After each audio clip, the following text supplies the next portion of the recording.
All right, you know the image. It's absolutely everywhere. It feels like it's just ingrained in our cultural landscape. We're talking about the hot jock, that figure of effortless strength, that kind of unwavering confidence, and undeniable appeal. Right, the archetype. Exactly. You see him staring out from ancient marble statues in a museum, right? Or maybe more recently, he's meticulously filtered and algorithmically optimized as a fitness influencer, just dominating your social media feed. Oh, definitely. Impossible to avoid online. He's the star quarterback, the action hero, the guy in the underwear ads. He just is, He feels like this natural, totally timeless ideal. It does feel that way, doesn't it? Like it's always been the standard. But here's the central question we're diving into today.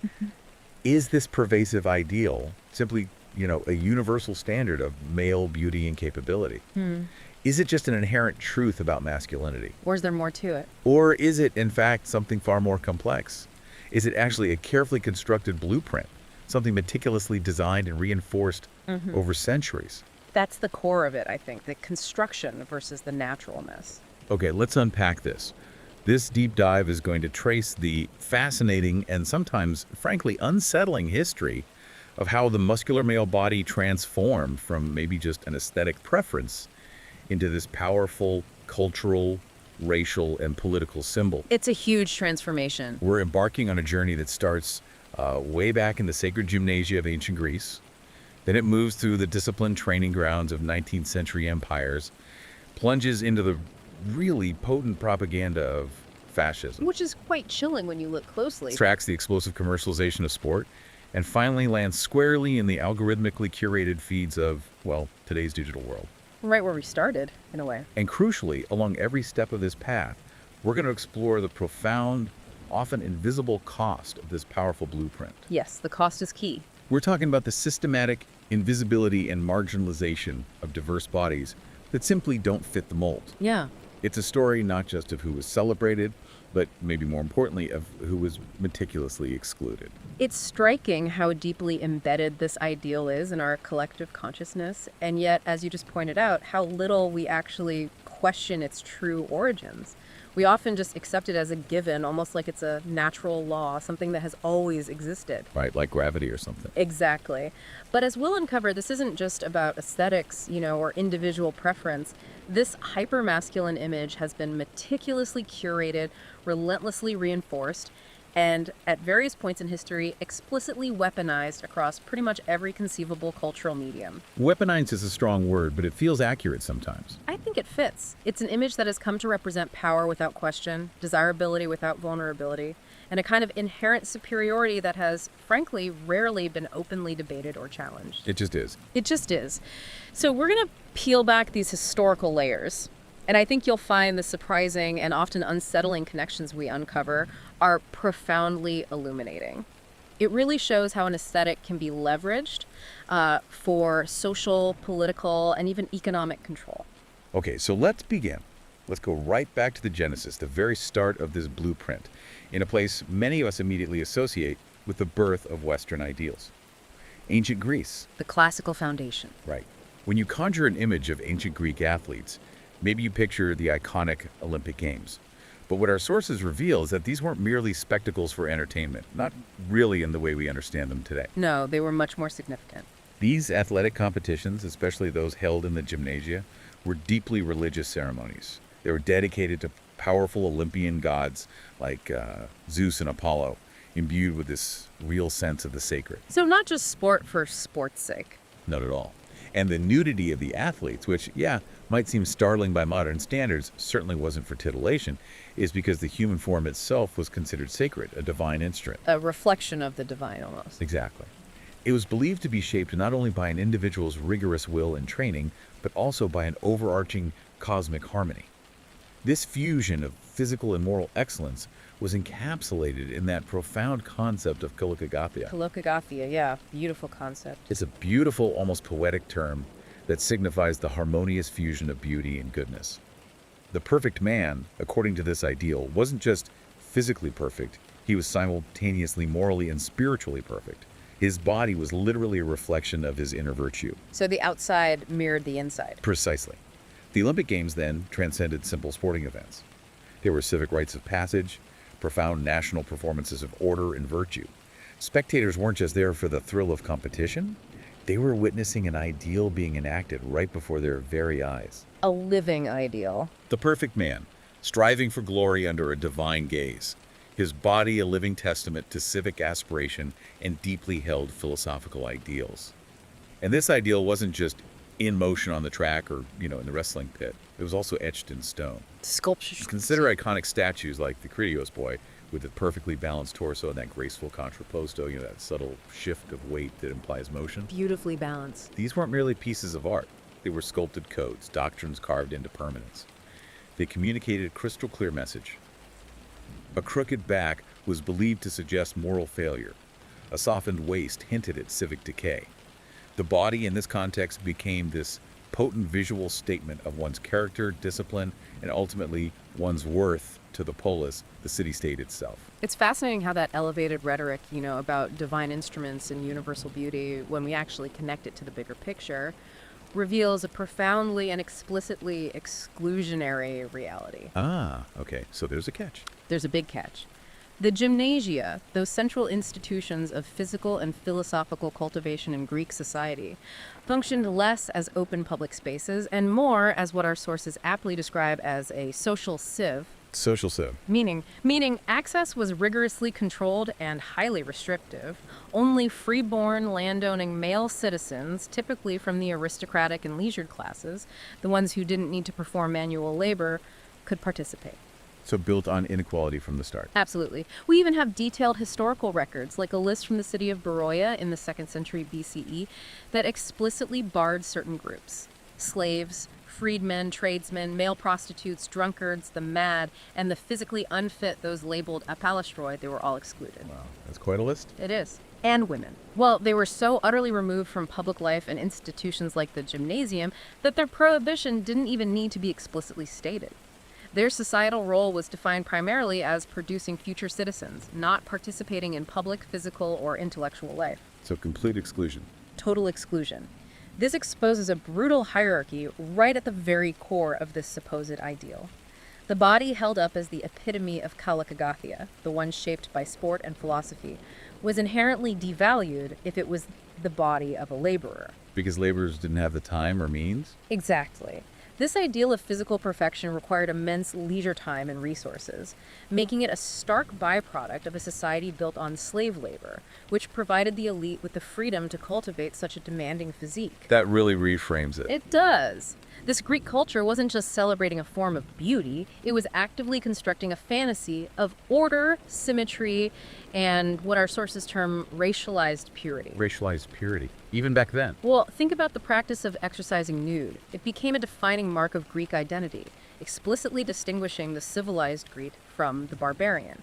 It served as this powerful marker of elite, ethnic, and gendered identity, defined as much by who it rigidly excluded as by who it proudly included. So the nudity itself was a boundary marker. Precisely. The myth of the classical body, therefore, became less about truly universal ideals and far more about a rigid system of social exclusion. And it laid this foundational, often unspoken groundwork for beauty standards and body hierarchies that, perhaps surprisingly, still permeate much of Western media and societal expectations today. That's a really powerful connection. And this Greek aesthetic, this powerful ideal, it didn't stay confined to the polis for long, did it? No, it spread. When we shift our gaze to Rome, we observe a truly fascinating and significant transformation. Rome, inheriting this potent Greek ideal, didn't simply adopt it wholesale. They instrumentalized it. They put it to work. Exactly. They transformed it into something different, something even more explicitly potent. The ideal body in Rome wasn't primarily about civic virtue or philosophical harmony anymore. It was relentlessly re-engineered into a formidable weapon of imperial propaganda and a symbol of absolute control. Control and power projection. Totally. Think about the visual rhetoric. Roman matrons, not typically associated with athletic prowess, suddenly becoming improbable Venuses in statuary. Roman generals, these powerful military figures impersonating Ares, the god of war. So it's less about inner harmony, more about outer dominance. Yes, this wasn't about an inward striving for goodness or some philosophical ideal. This was about projecting outward power, control, and an undeniable sense of might. It represented a clear and deliberate shift from an ideal rooted in civic virtue to one that was a formidable, even intimidating display of military strength and political dominance. The message changed. The message absolutely changed. The silent, symmetrical, and implicitly white athlete of Greece was expertly repackaged to tell this new, more aggressive story in Rome, that some men are born to rule, to command vast territories and diverse peoples, and others are simply born to be ruled. The image became gospel. And that gospel shaped policy. Crucially, it became policy, laying the foundational blueprint for how physical ideals would continue to be used to assert authority and maintain social order for centuries to come. It influenced everything from imperial portraiture to military recruitment posters later on. It's quite striking then, when we leap forward to the 19th century, how that classical blueprint wasn't just some dusty historical memory collecting dust on a shelf. Right, it came roaring back. It was quite consciously resurrected, then industrialized, and systematically scaled up to serve the burgeoning engines of nationalism and global empire. This era witnessed the profound rise of the physical culture movement. Physical culture. This was a widespread health and fitness phenomenon that swept across Europe, England, and eventually the United States, extending its influence well into the mid-20th century. And this wasn't a random development.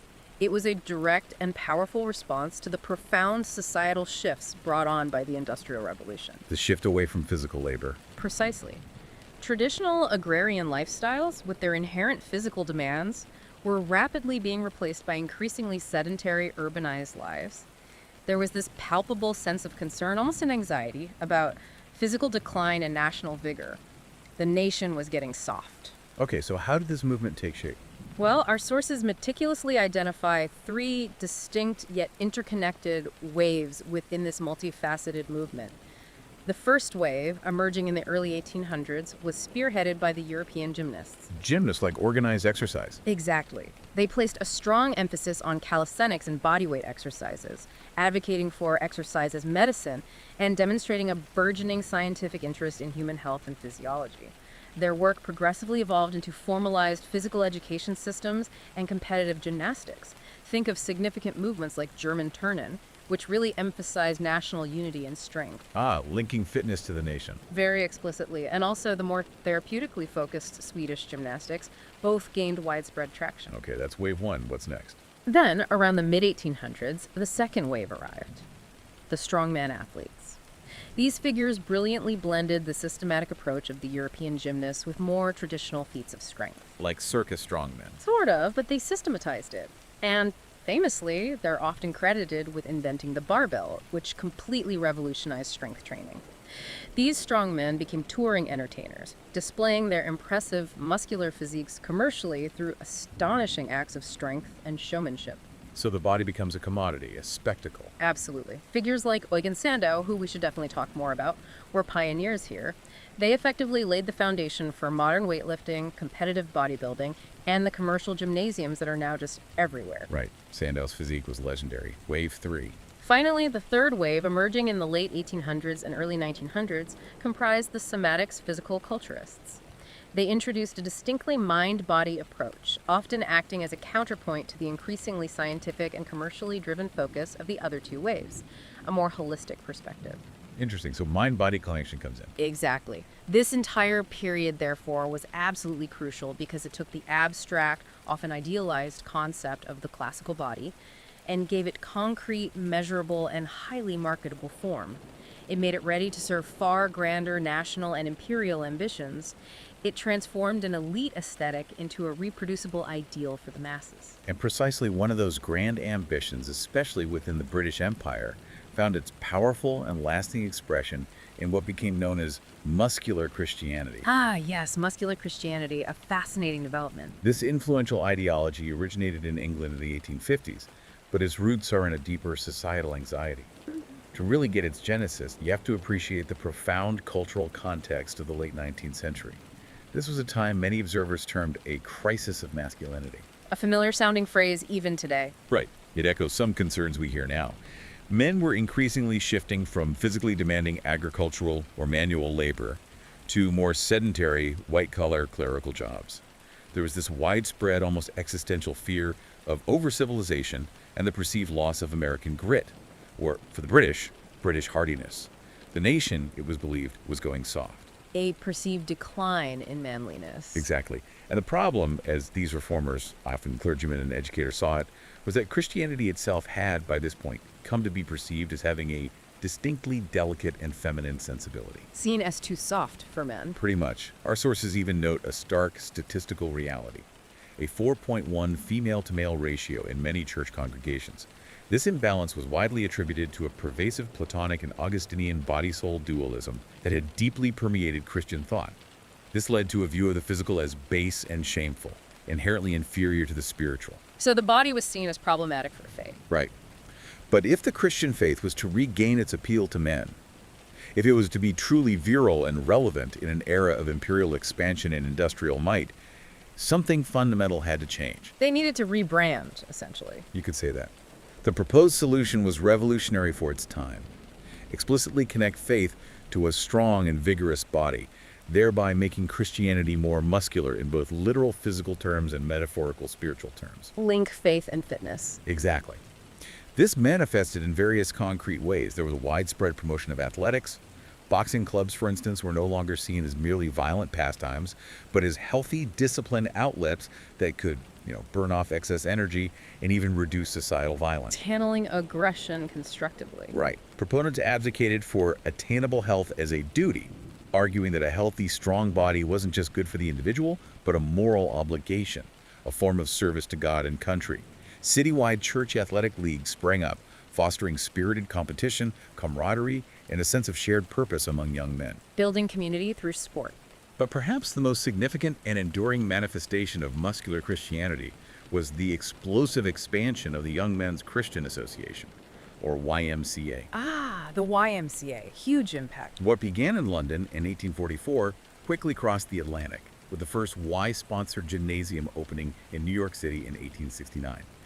Its success was so profound that YMCAs rapidly expanded globally, becoming this major force in physical education and community building. And they invented major sports too, didn't they? Famously, they're credited with inventing basketball and volleyball, two sports that went on to achieve massive global popularity. The inverted red triangle, adopted as the Y's symbol in 1891, perfectly encapsulated their ambitious aim, harmonizing body, mind, and soul. The holistic approach again. Right. This movement didn't just promote exercise, it fundamentally shifted societal perceptions, transforming formerly resistant churches into enthusiastic champions of physical culture and advancing the popularity of athletics across society as a whole, inextricably linking physical prowess with moral character. It was a powerful synthesis. This brings us to a crucial question, though. How exactly did this physically strong, morally upright ideal, this Christian gentleman archetype, serve the larger interests of the state, particularly within the vast and expanding British Empire? Right. How did it plug into the imperial project? Well, our sources make it strikingly clear that British boarding schools, those bastions of elite education, weren't simply places of academic learning. They functioned, in essence, as empire-building machines. Wow. Empire-building machines. That's blunt. It is, but it seems accurate. They were meticulously designed to drill upper-class boys, the future administrators in the empire, for leadership roles through an almost obsessive focus on rigorous sports like rugby and cricket. The entire curriculum, both academic and athletic, was engineered to instill systems of control and teach these boys how to dominate without hesitation, even going so far as to penalize any perceived sign of indecisiveness or weakness. Training for command. Exactly. The ultimate product of this intense, almost factory-like system was the Christian gentleman, a carefully constructed imperial archetype. This figure was envisioned as someone physically strong, unyieldingly morally upright, undeniably brave, and a natural leader.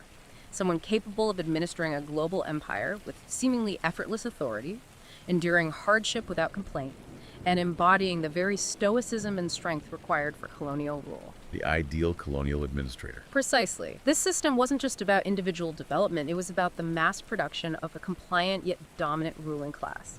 The jock archetype, as we understand it today, with its inherent sense of leadership, its physical dominance, and its implied position at the top of the social hierarchy, is a direct ideological descendant of this British colonial prefect, meticulously forged on the playing fields of Eton and Rugby.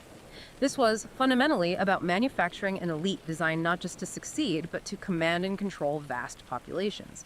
That lineage is really clear when you put it like that. Yeah. And this command, this assertion of authority, It extended powerfully through the visual realm too, right? Through what we can aptly describe as the imperial gaze. Oh, absolutely. The visual propaganda was key. Colonial authorities explicitly manipulated and used contrasting imagery to reinforce their narrative of control and hierarchy across the empire, while white troops were consistently depicted heroically strong, noble, morally superior. Black and brown bodies were often deliberately staged beside white troops. Stage, that's an interesting word choice. Yeah, and it implies intent. Yes, they might appear powerful in these images, but crucially, their power was depicted within boundaries, often shown in chains or reduced to loincloths, their musculature serving the explicit narrative of white hierarchy and control rather than reflecting their own agency or inherent strength. Their strength serving the empire's narrative. Exactly. Their presence was meticulously curated to reinforce the existing power structure. And this model of physical ideals wasn't confined to passive imagery, it was aggressively exported and implemented. How so? Local administrators in occupied regions, for example, imposed state drills, often forcing indigenous populations to conform to European physical regimens.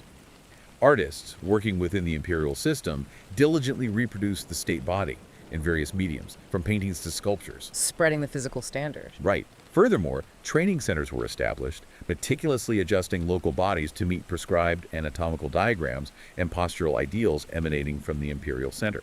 Young boys in these colonies absorbed these images, mimicking postures from leaflets and replicating movements from charts with this forced, almost robotic precision. Wow, like physical reprogramming. It sounds like it. The soldier, with his rigid shoulders, straight spines, square jaws, became a pervasive national ideal in recruitment posters back home, meticulously linking fitness into data and relentlessly reinforcing a unified, obedient national identity. The jock, whether embodied on the battlefield or distilled in state propaganda, became this potent figure of discipline, obedience, and the very anchoring of imperial design, a silent but powerful tool of control. What's truly fascinating here, and often minimized or entirely overlooked in historical accounts of these evolving body ideals, is the deeper, more insidious ideological current that underpins so much of it. Eugenics. Eugenics. That casts a dark shadow. It really does, and this wasn't some fringe notion. Emerging in the late 19th and early 20th centuries, eugenics was, as our sources emphasize, fundamental to the establishment of empirical psychology methods as well as its applied theories, particularly the burgeoning field of behaviorism. It permeated scientific and social thought of the era. So it was mainstream science at the time. Alarmingly so. At its core, eugenics sought to biologize human differences, meaning it attempted to explain complex human variations, from intelligence to optimism, from physical strength to perceived moral character, as purely biological traits determined by heredity.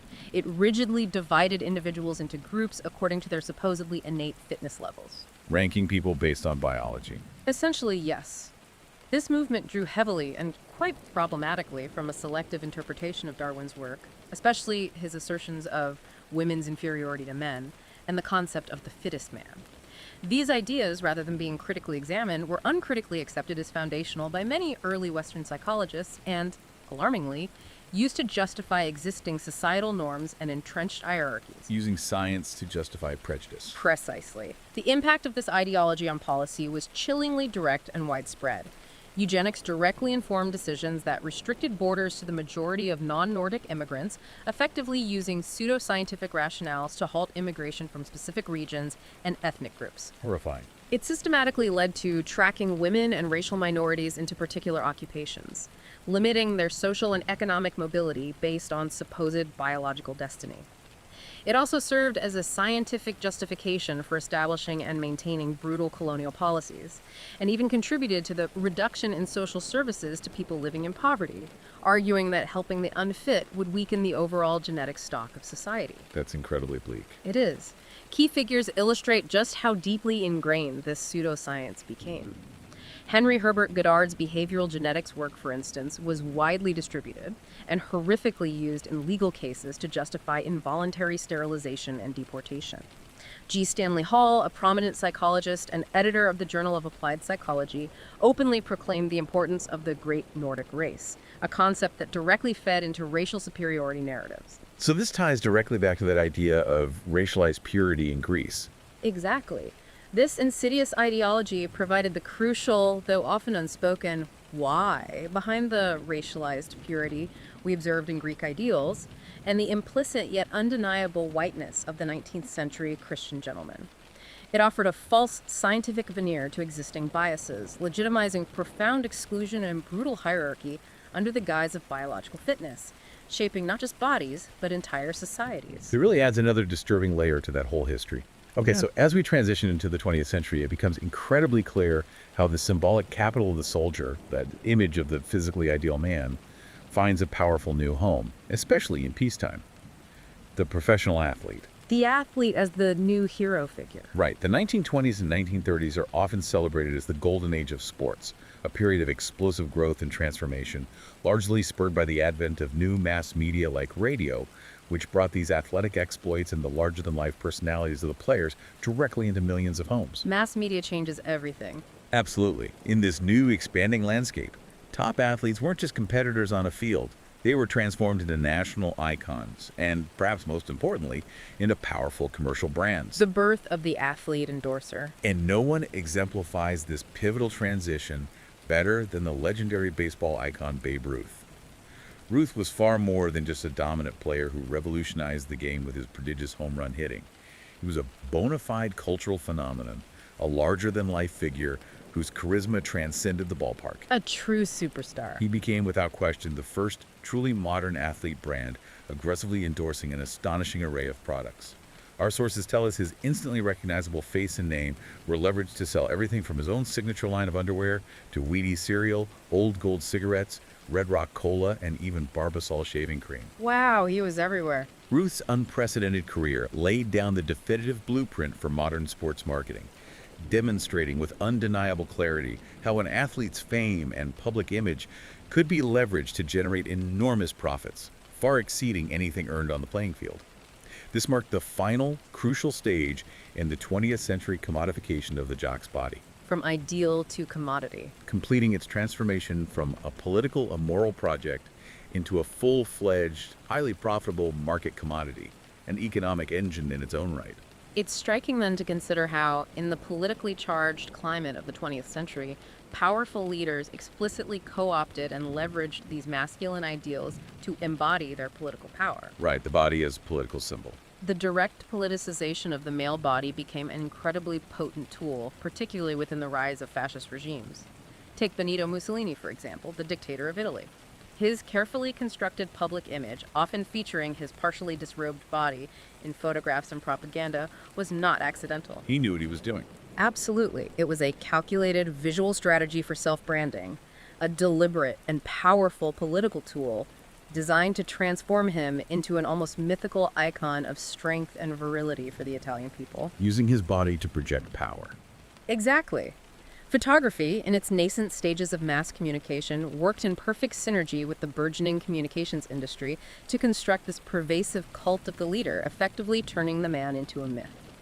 Much like modern celebrities carefully curate their public personas, Mussolini showed remarkable innovative capacity to exploit a modern attitude towards self-representation. He was ahead of his time in image crafting. In a way, yes. He famously didn't hesitate to undress and proudly display his torso in what one source calls iconic public relations stunts, acts that were both exhibitionistic and voyeuristic, drawing the public's gaze. This demonstrates a deep understanding of how visual imagery could solidify his authority. And this links to a broader fascist aesthetic. Profoundly. Fascist aesthetics, as meticulously documented in our sources, were profoundly and explicitly linked to these masculine beauty ideals, creating an undeniable visual shorthand for authority, strength, and unwavering leadership that permeated the public consciousness, instilling both admiration and fear. That's a chilling connection between aesthetics and authoritarianism. As we continue to explore the complex and often contradictory legacy of the hypermasculine ideal, we inevitably encounter figures whose work simultaneously subverts it and perhaps inadvertently reinscribes some of its problematic aspects. It gets complicated, doesn't it? It really does. Yeah. Let's talk about Tuco Laaksonen, better known as Tom of Finland. His iconic work provides a truly complex and nuanced example of how artists can engage with and even transform this deeply ingrained hypermasculine blueprint. A very influential figure in queer culture. Undeniably. Tom of Finland queered masculinity. He created a radically new, overtly sexualized and aspirational identity for gay men, one that boldly challenged the pervasive, often derogatory, effeminate stereotypes historically associated with homosexuality. embracing the hypermasculine instead. Exactly. By embracing and exaggerating hypermasculinity, think leather-clad bikers, powerful lumberjacks, and muscled cops, he forged a new set of visual codes, offering strength, desirability, and a sense of powerful agency to a community that had historically been denied it. His art carved out this space of desire and fantasy for gay men worldwide. A powerful act of reclaiming imagery. But here's where it gets really interesting, and where crucial critical perspectives offer a deeper analysis. Despite the powerful, subversive meanings his drawings clearly held for a generation of gay men, some academic arguments contend that his work, perhaps unintentionally, recycle oppressive discourses. That's so. And, in effect, continued a fascist legacy of idealizing a masculinity understood to be white. The core of this argument is that a simplistic, homonormative defense of Tom's work, one that focuses solely on sexual liberation and the breaking of effeminate stereotypes, is ultimately insufficient. Because it misses other power dynamics. That's the argument. Because, as our sources explain, it ignores the multiple systems of power that are always at play in the construction of ideals. While his work certainly challenged one dominant norm, heteronormativity, it could at times privilege sexuality while often reinscribing hegemonic norms, those often invisible but deeply dominant societal beliefs and structures, and even misogynistic beliefs, particularly those related to race and class. So, subverting one thing while potentially reinforcing others. That's the critical perspective. The crucial point here is that the fascist male figure that Tom borrowed from, the historical archetype of idealized masculine power, was produced by co-constitutive discourses of nation, gender, sex, class, and ability. Meaning all those things were tangled together in creating that original image. Exactly. They weren't separate. They worked together, shaping and defining each other. Therefore, a truly comprehensive deconstruction of Tom's men, or indeed any hypermasculine ideal, must be intersectional. Our sources particularly emphasize the racial element, noting that manliness was always understood in racial terms for the men that inspired Tom's fantasies, those idealized figures of power from propaganda and physical culture. The whiteness wasn't accidental. The argument is that by marking the whiteness of Tom's men, we refuse the normalizing rhetoric of gay male communities that seek to elide the role of race as a regulatory power. In other words, we challenge the tendency within some gay communities to ignore how race also shapes identity and power, even within a supposedly liberated space. It's about seeing the full picture, including race. Right. The ultimate goal of an intersectional analysis isn't to obliterate the utopia his art offered or to diminish its significance. It's to expand it by confronting how these interconnected discourses of race, gender, class, nation, ability, and sexuality interdependently construct the ideality of Tom's men. It's about achieving a deeper, more nuanced understanding of how power operates, even within acts of profound subversion and liberation. It's truly fascinating then to observe how this jock blueprint that we've meticulously traced through centuries of history has been rapidly digitized and automated in the 21st century, fundamentally reshaping the landscape of desirability. The digital age takes over. Completely. Social media algorithms, those complex, constantly evolving lines of code that govern what we see online, have quietly, yet powerfully, become the new dominant arbiters of desirability. The algorithm decides what's hot. In a very real sense, yes. They are now optimizing the idealized male body not primarily for health or for athletic performance or even for traditional aesthetic beauty. Instead, they are optimizing it purely for algorithmic legibility and monetization. So it's about what gets clicks and engagement. Exactly. The goal is engagement, clicks, and advertising revenue. And the ideal body is simply the most efficient vehicle for that. In this new digital ecosystem, the fitness influencer emerges as a powerful and ubiquitous new archetype. The fitfluencer. Right. His body is no longer just a personal vessel. It is literally a site of continuous digital labor. Every pose, every flex, every workout is meticulously curated and managed for online consumption, a constant performance. Performing perfection. And his performance of authenticity becomes a valuable commodity, carefully crafted to appear relatable yet aspirational, and his sculpted physique. It's less a testament to personal discipline and achievement in a traditional sense, and more a testament to the standardizing power of code, to algorithms that prefer symmetry, low body fat, and specific muscle groups. The algorithm shapes the body ideal itself. It does. The modern gym, in this context, frequently transforms into a screen, a mere backdrop for content creation, a stage for performance rather than solely a place for training. And the audience, you, scrolling through these endless feeds, You scroll not to learn, but to obey, unconsciously or consciously, replicating a model for posing, earning, and disappearing behind perfection. The entire system profits from this hyper-optimized, digitally perfect image. And we just keep scrolling. And the rest of us, whether we realize it or not, often follow its silent, pervasive commands. So what does this all mean for the person behind the screen, for you navigating this constant, relentless stream of curated perfection? It means a heavy, often invisible cost. The human cost. It means a profound hidden toll that goes beyond mere aesthetics. Our sources describe this vividly, almost poetically. Bodies under this relentless pressure eventually stop yielding. Joints begin to throb with persistent pain. Hidden strains nest quietly beneath carefully sculpted muscle. And even sleep grows brittle, interrupted by anxiety and physical discomfort. The physical breakdown. Appetites swing wildly, from periods of rigid control and silence to sudden, overwhelming storms of craving. The cycle of strict control narrows a person's entire world, as protein shakes rigidly replace moments of pause and reflection, and sugar, along with any other perceived indulgence, completely disappears from the diet. Softness, both physical and emotional, evaporates under the weight of this expectation. A very restrictive existence. The stark reality is that online, the body holds. Offline, the person thins. The digital image is maintained at the profound expense of the physical and emotional self. That's a powerful line. Online holds, offline thins. And the emotional cost is equally profound, if not more so. He scrolls through his feed and he sees versions of himself copies with sharper lines and faster edits. The algorithm is relentlessly presenting younger faces, more perfect physiques, models that are always just a little bit more optimized. The endless comparison trap. Essentially, making the replacement before he names the grief of his own body's inevitable limitations. The pressure to perform authenticity, to maintain this facade of effortless perfection, is immense. It sounds exhausting. Even sorrow, our sources note with a cynical eye, arrives curated.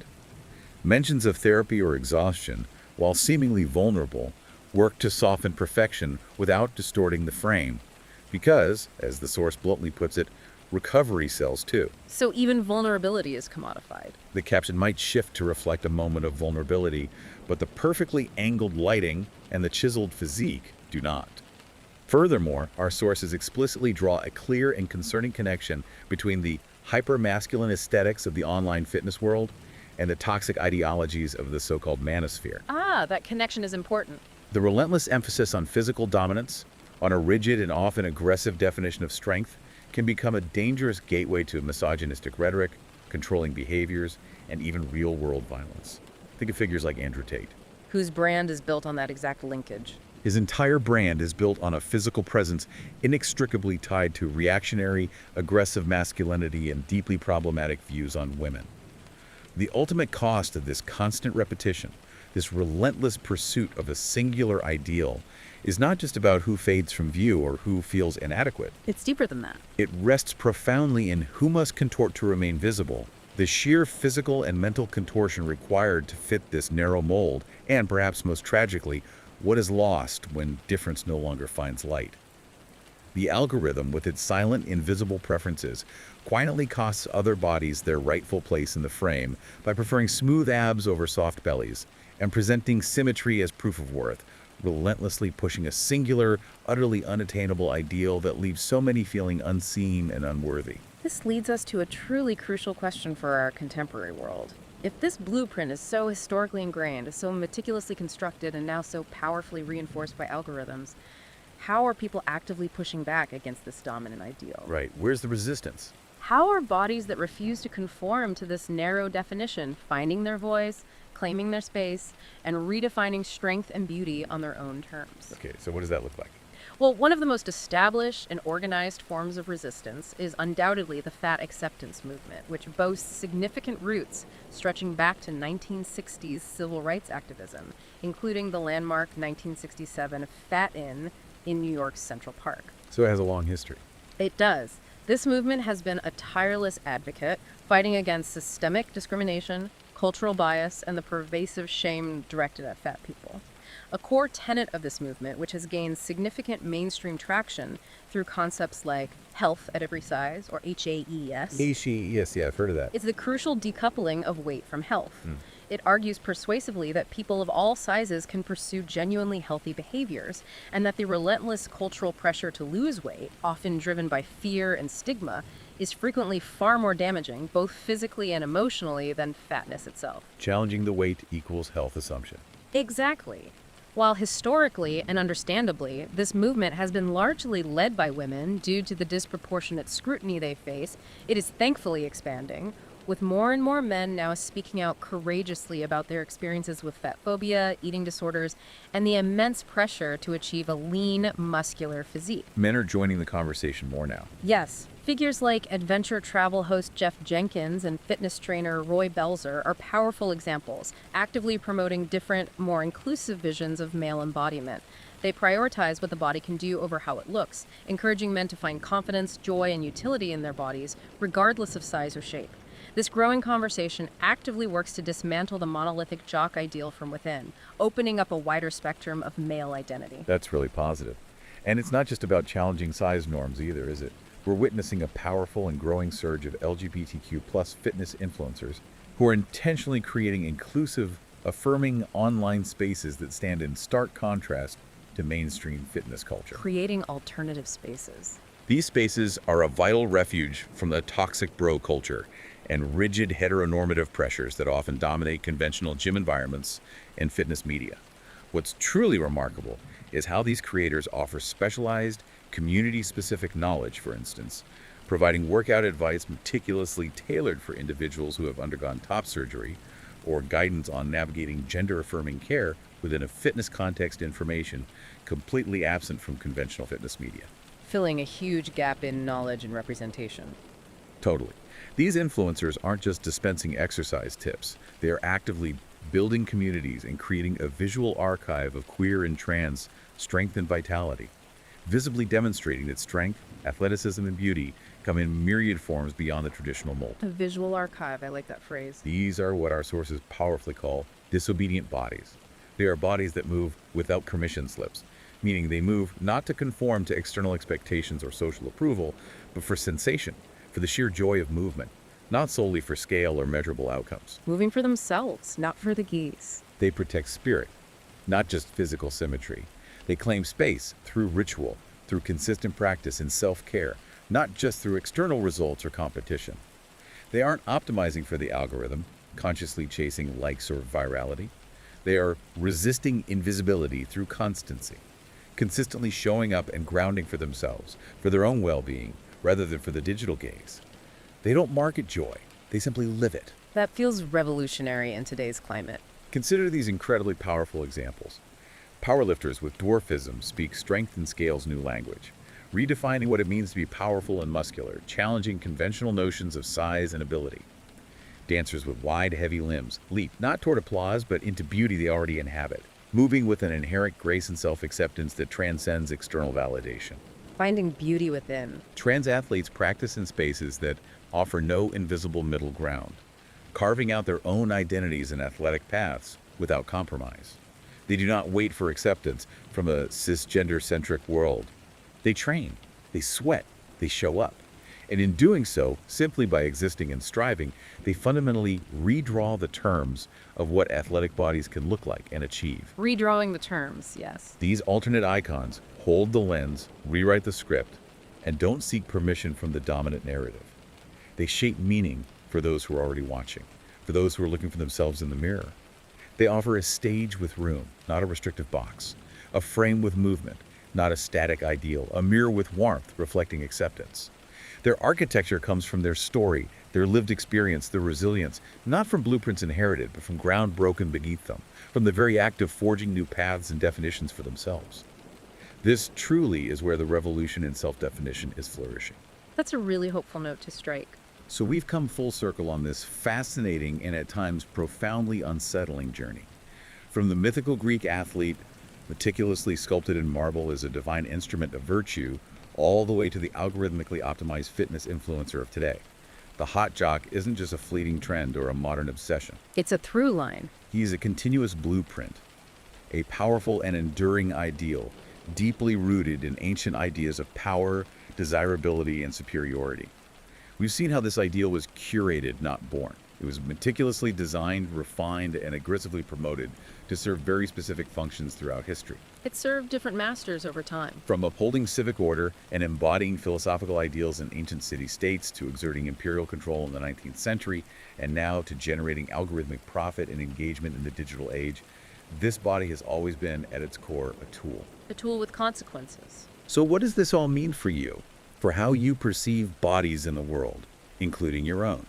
It's a powerful and crucial reminder that what we often perceive as ideal or natural in terms of physical appearance often carries a hidden history of profound exclusion, a significant current cost for individuals, and can serve interests far beyond simple aesthetics. It's a lens through which to critically examine the images that surround us every single day. It encourages critical viewing, definitely. This raises an important question for us all as we move forward. Given everything we've uncovered about this deeply ingrained, historically powerful blueprint, what truly happens when we intentionally choose to embrace bodies that refuse to fit it? What are the possibilities? Can the male body ideal ever genuinely be decolonized from its extensive historical baggage of racial, gender, and social hierarchies? Or is the jock, as we've known him, simply dead in his old monolithic form, only to have gone digital, awaiting a new kind of revolution in self-definition? A revolution that challenges the algorithm itself. Perhaps. A revolution that challenges not just the aesthetic, but the very power structures it has historically upheld and profited from. It's a profound question, and one for each of you listening to consider as you navigate the myriad images that surround us, and as you begin to redefine what strength, beauty, and masculinity truly mean for yourselves on your own terms.